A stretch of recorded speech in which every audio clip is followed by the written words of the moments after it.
বাগেরহাটের রামপাল তাপবিদ্যুৎ কেন্দ্র ভারত বাংলাদেশের কয়লাভিত্তিক যৌথ প্রকল্পটি সুন্দরবনের কাছে হওয়ায় শুরু থেকেই ছিল সমালোচনার কেন্দ্রে। গত জুনে আইনজীবী সালেকুজ্জামান সাগর একটি রিট করেন হাইকোর্টে। তার অভিযোগ, একজন বাংলাদেশি ইঞ্জিনিয়ারের বেতন যেখানে ১ লাখ টাকা, সেখানে একই পদে ভারতীয় ইঞ্জিনিয়ার পাচ্ছেন ২৫ লাখ।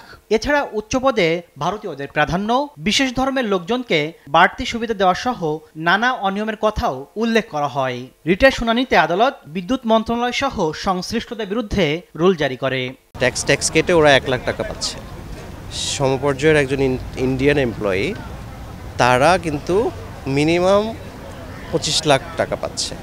সো এটা চরম বৈষম্য না? এর পাশাপাশি তারা যেটা পাচ্ছে, তারা প্রতি মাসে প্রত্যেকটা এমপ্লয়ি $৪৫০০ ক্যাশ হিসেবে পাচ্ছে। রুল জারির পরপরই রামপালে অভিযান চালায় দুদক।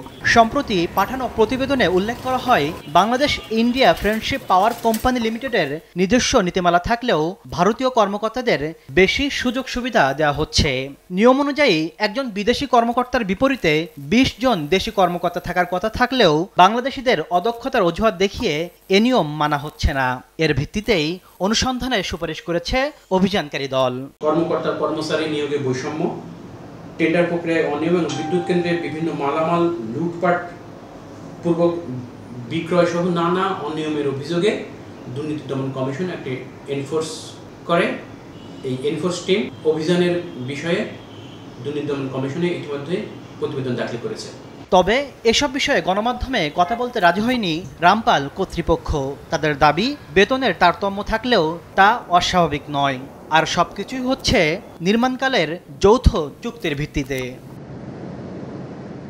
তাসলিম তৌহিদ, সময় সংবাদ, ঢাকা।